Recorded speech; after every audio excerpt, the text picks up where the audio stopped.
ஹரஹர நம பார்வதி பதஜே ஹரஹர மகாதேவ. தென்னாடுடைய சிவனே போற்றி, எந்நாட்டவர்க்கும் இறைவா போற்றி.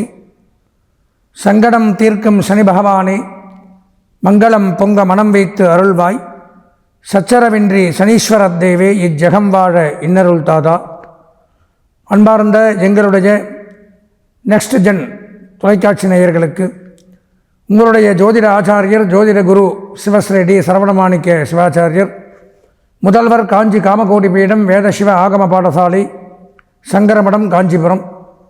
அலைபேசி 9865098370. அடியனுடைய பணிவான வணக்கங்கள் மற்றும் ஆசீர்வாதங்கள்.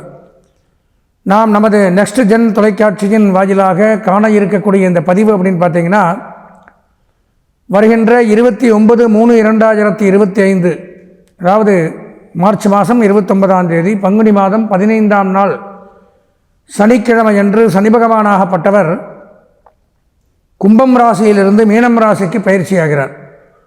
அது சமயம் நமது மேஷம், ரிஷபம், மிதுனம், கடகம், சிம்மம், கன்னி, துலாம், விருச்சிகம், தனுசு, மகரம், கும்பம் ஆகிய ராசிகளில் பிறந்த நமக்கு இந்த 2.5 ஆண்டுகளுக்கு ஒரு முறை நடக்கக்கூடிய இந்த சனி பகவானுடைய பெயர்ச்சி என்ன நன்மை தீமைகளை தரப்போகிறது அப்படிங்கிறது தான் இந்த பதிவில் நம்ம பார்க்குறோம்.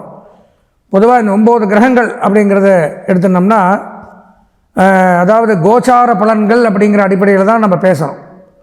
கோ அப்படின்னா கிரகங்கள் அப்படிங்கிற சொல்லு, அதாவது கோங்கிற வார்த்தைக்கு கிரகங்கள்ங்கிற அர்த்தம். சாரம் அப்படின்னா பயிற்சி ஆகுதல், நகருதல், மூவாகிறது அப்படிங்கிறத எடுத்துக்கலாம். கோச்சாரம்னா கிரகங்களுடைய நகர்வுகள். கிரகங்கள் எங்கே நகரும் அப்படிங்கிற கேள்வி வரும்.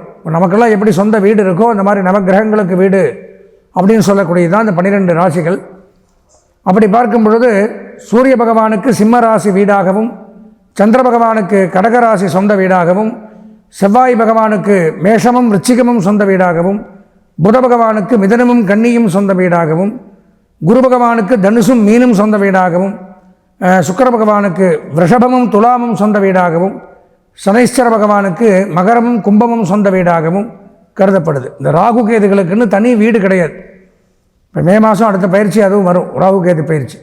அப்போ பயிற்சியாகி அவங்க எங்கே உட்காந்துருக்காங்களோ அந்த 2.5 வருஷம் அவங்களுக்கு அது சொந்த வீடு. எந்த டைமில் அவங்க உட்காடுறாங்களோ அது சொந்த வீடு ஆயிரும். ஆனால் மற்ற 7 கிரகங்களுக்கு இது நான் சொன்ன இந்த கிரகங்களுக்கு இந்தந்த வீடுகள் தான் பர்மனண்டான சொந்த வீடு. ஆனால் எதுக்காக இதை சொல்கிறேன்னா, இப்போ நமக்கு சொந்த வீடு இருக்குது அப்படிங்கிற காரணத்தினால நம்ம பிறந்ததிலிருந்து வாழ்நாள் முழுவதும் யாரும் வீட்டிலேயே தங்கி இருக்கிறது இல்லை. பல வேலைகளாக பல காரியங்களாக நல்லது கெட்டதுக்கு அங்கேயும் இங்கேயும் போயிட்டு வந்துட்டு தான் இருக்கும். அந்த மாதிரி கிரகங்களும் ஒரு ராசியை விட்டு மற்றொரு ராசிக்கு போயிட்டு வந்துட்டு தான் இருக்கும். அதற்கு பெயர் தான் பயிற்சி.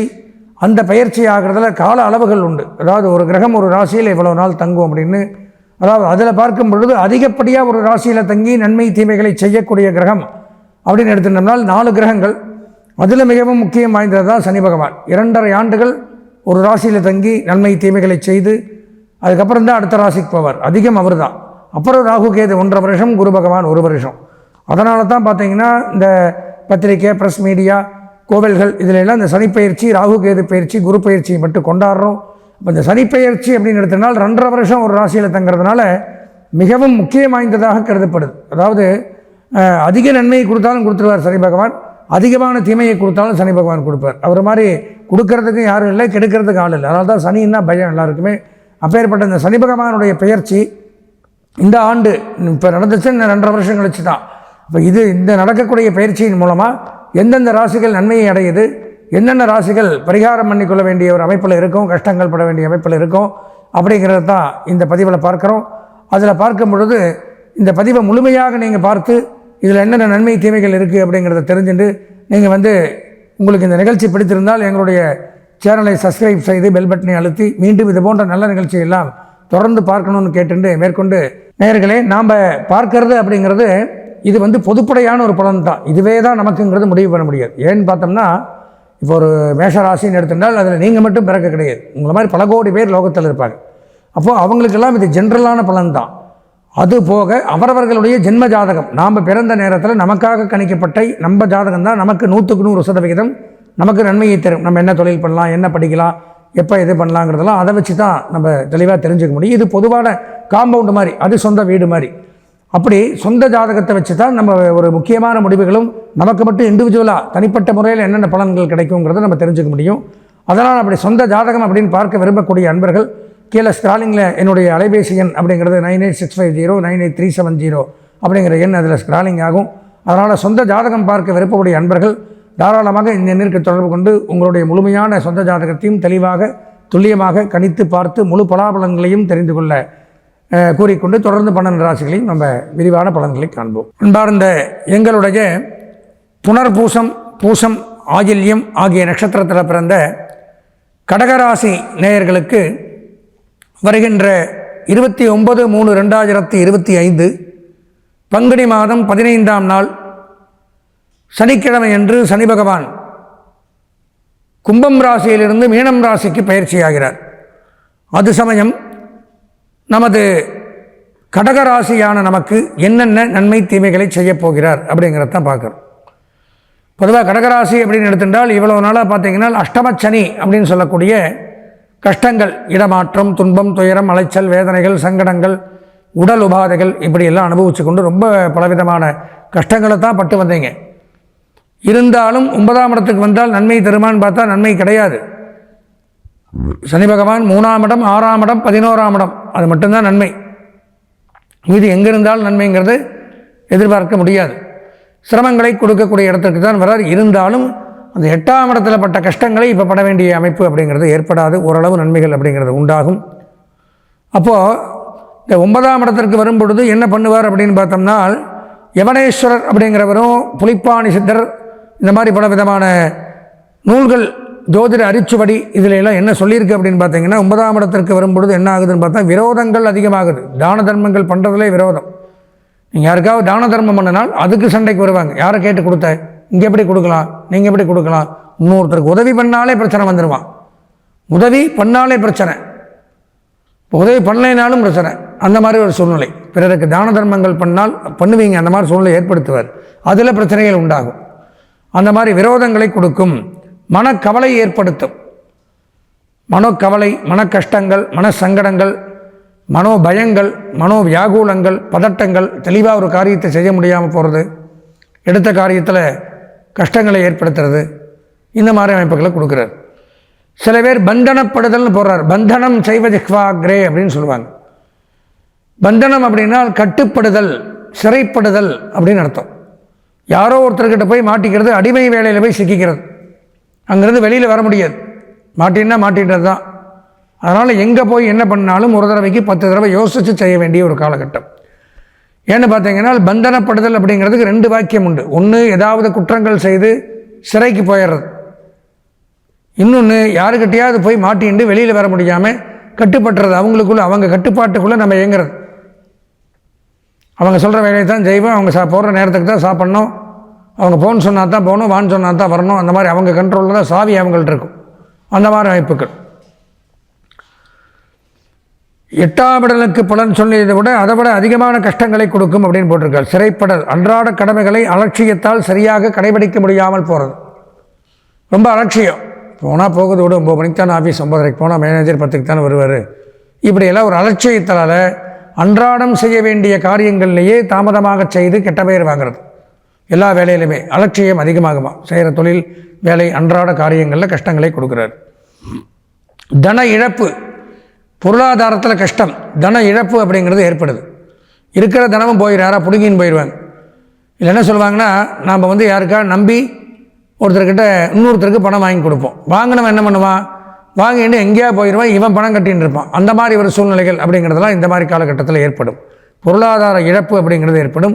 ஆரோக்கிய கேடு, உடல் நலத்திற்கு கேடு, மருத்துவ செலவு, வைத்திய செலவு, இந்த மாதிரிலாம் உண்டாகுது. தேவையில்லாத கெட்ட பெயர், அசிங்கம், அவமானம் இதெல்லாம் ஏற்படுத்துகிறார்.